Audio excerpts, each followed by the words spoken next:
Welcome to the Thrift Store Kitchen Review, where I test all the weird junk from the thrift store so you don't have to. Welcome to today's edition of the Thrift Store Kitchen Review. I have quite the find for you today. A product so uncommon that before purchasing it, I was unable to even find a manual for this thing online anywhere. And you can find manuals for basically anything. What is it? Well, let me make some room. This here is the Franklin Chef Vertisserie Plus vertical rotisserie. And I acquired it in practically brand new condition from a private seller on Facebook Marketplace for only $25. And today we're gonna review it. And guess what? I do have the manual. So let's take a look at this. First of all, what makes it the Plus and not just the regular vertisserie? Well, it has this casserole dish on top that you can cook food in while you're cooking on the rotisserie.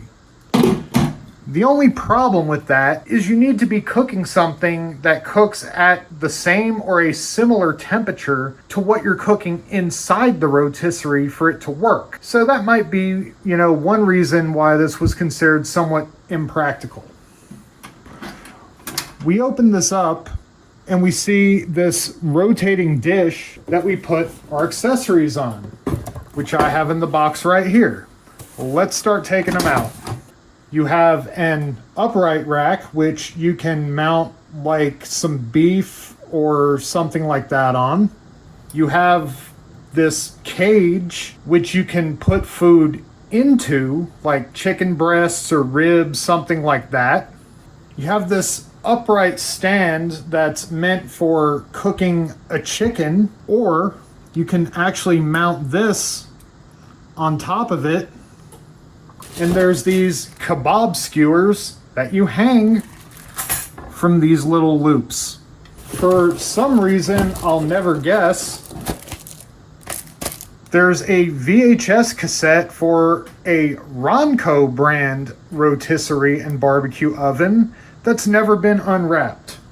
In addition, I have both the manual and the recipe book, and both of these are not only in English, they're also in French. So let's get to cooking. So I've got the Vertisserie Plus set up and ready to cook. What am I cooking tonight? Ribs. Why not rotisserie chicken? Well, to be frank about it, I live 10 minutes from Costco, and I can go to Costco and get the real $5 hot and ready, their rotisserie chicken, for way less than I would pay to make it and way less effort. So I like to generally do everything by the manual when I cook. However, I'm deviating a bit. The manual's recipe for ribs wants me to cook it in this little cage. And let's just say this thing is not big enough for ribs. It tells you to cut the rack in half and put both of them in there, in their words, slightly overlapping. When I was playing around with it before I prepped the ribs to see how well it would fit, I would compare it more to trying to squeeze two sumo wrestlers into a phone booth. So instead, I am using the roast rack for the ribs. So I'm going to open the door. I'm going to insert the rack. And then I have to set the time and the temperature. The temperature is 425. The time is 30 minutes, and I can turn it on. And look at it go. In a few minutes, we're going to also be using the top of it to make a side dish. We'll see you in a bit. The ribs have been cooking for about 10 minutes. Turn the light on, take a look at that. You can see they're starting to change color. You can see some drippings like fat and juices in the bottom of the pan. I figure now's as good of a time as any to start cooking our side. Now, as I said before, you're kind of limited with your side as to what you can cook because you need something that's going to cook at a similar temperature to what's in the machine already. So I'm going to try making some skillet corn. So I have the bowl, and in that bowl, I'm going to go ahead and put this mixture of butter and honey. Get that all scooped in. And then I'm going to insert the bowl and stir that to get it to melt together. Been trying to find some more recipes for this machine. Now, one mistake that Franklin Chef made when manufacturing this is one of the accessories they did not make for it was just a straight upright spit, which makes no sense because why else would you buy a vertical rotisserie? You would like a vertical spit to make stuff like tacos al pastor, shawarma, stuff like that. Now, because there's a bump where the bowl sits on top of that little drive gear, unfortunately, I can't find a compatible one. I look on Amazon and all the ones on there are flat, so they wouldn't sit in the machine. And I'm also looking for more recipe ideas to make in this machine. I mean, there's websites out there. You know, somebody suggested meat spin. Unfortunately, I was horribly misled. If I ever buy the party-sized lemonade maker that I've had my eye on, I think it's best I avoid their advice on that. So I'm still melting this butter. Once that's melted, now it is, I'm going to dump in 2 cups of frozen corn. Gotta stir that and get the corn cooked. It says it takes about 5 to 8 minutes. And then I can add the remaining ingredients. So we'll be back. So we have 8 minutes left on the ribs, and once that's done, I'm supposed to turn the temperature up to 500 for a few minutes. What I'm about to do is I'm about to stop the machine for a minute. Let me turn it back on so the ribs are facing me. I'm going to go ahead and baste them one more time with the barbecue sauce. What I did, I prepped them earlier and I sealed them in vacuum bags with barbecue sauce and seasoning. All right, got the first half of the rack done. Let me get it turned over this way. Let me get the second half of the rack done. That's another advantage of not cooking this in that little cage, is that I do have the option of being able to rebaste them, where in that cage it would have been significantly more difficult to do so. Gonna have to clean that up. I'm getting sauce everywhere. All right, so let me turn this back on at 425, and then I'm going to add the other ingredients to the corn. First, I need to add 2 ounces of cream cheese, some salt, and some black pepper. I'm going to finish stirring that up. We'll be back in a few minutes. Okay, so there's only 1 minute left on the ribs before I have to turn it up to 500 degrees for a few minutes. I'm guessing that's maybe to get the outside of the ribs a bit more cooked. Definitely looks like it needs it. The corn is cooking a little slower than I thought it would, but it's really starting to look delicious.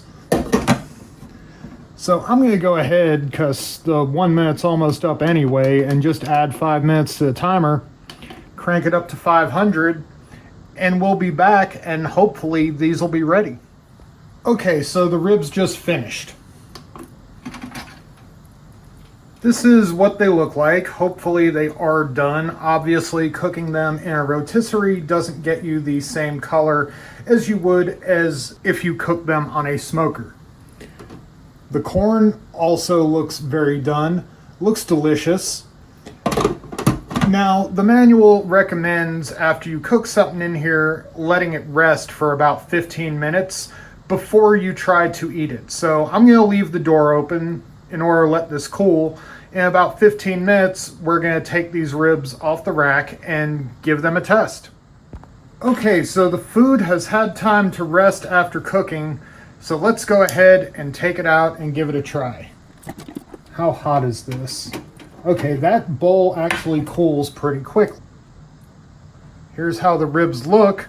I'm gonna go ahead and take one of these off of the roaster and cut it open. Here's how it looks on the plate. Head and close that and turn the light off. Let me cut a rib. Okay, so the meat looks done inside. Let me give it the taste test. It's actually pretty good, really juicy. I like it. Not the same as smoking it, but you'll take what you can get when you live in an apartment. Let's try some of this corn. Got a nice big scoop on here.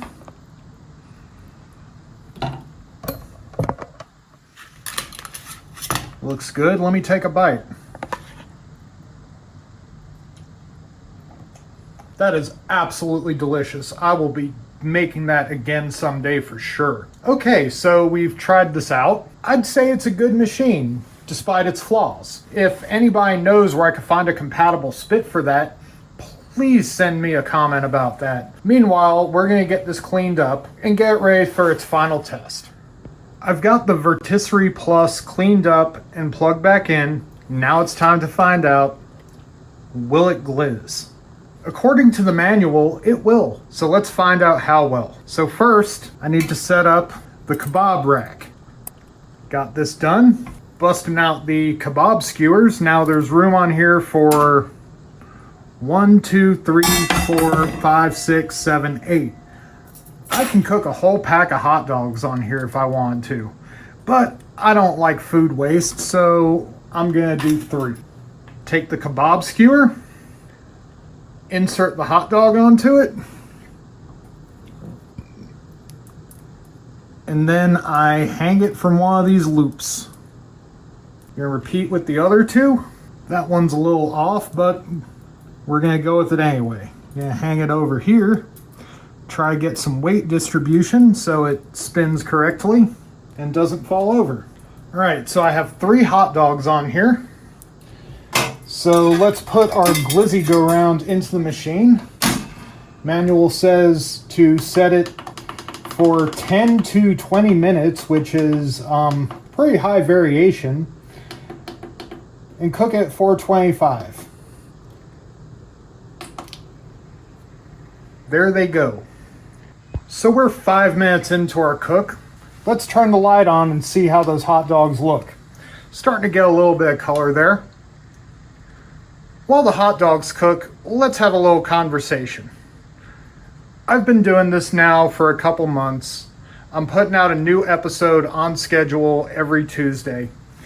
But it is a lot of work. It's very time consuming. It's my goal to continue putting out new episodes every week. But at some point, I do need to grow the channel. So I'd like to invite you to like and subscribe and tell your friends about us so we can keep this going. I've got a lot of content planned for the future. I've got a lot of products that I've picked up that we're going to eventually do episodes on. If you follow us on Facebook, you can see some of the things that I have picked up. But let me give you a little bit of insight into how this works. I make a lot of trips to the thrift store. I would say for every trip where I find something, it's probably 7 or 8 where I don't. And I go in there and it's just a bunch of like old toasters, coffee machines, junk like that. I spend a lot of time perusing Facebook Marketplace. And when I film, obviously, what you see is a fraction of what I do. I spend a lot of time filming, editing, thinking what I'm going to do. And it is a labor of love. But at some point, as I said, I want to get this growing. Please like, please subscribe. Please tell your friends about us. We'll be back in a few minutes to see how the hot dogs look. So we're at 11 minutes and I missed the 10-minute mark. Looking at them now, they're starting to look good. This one here that just went by is really starting to plump. I do like them done a little more. I think part of the problem is this does take a good bit of time to get up to its full cooking temperature. Oh yeah, now I can hear that one. You can probably hear it too. Some of the juice just hit the pan. But we're gonna give it a couple more minutes. I think it's glizzy time. Okay, so the hot dogs have cooked for 15 minutes. Let's try one. I'm gonna pull one off the skewer. I probably am about to burn the crap out of my fingers, but what can we do? That's a good looking hot dog. Let me try a bite. That is my first time ever eating a rotisserie glizzy.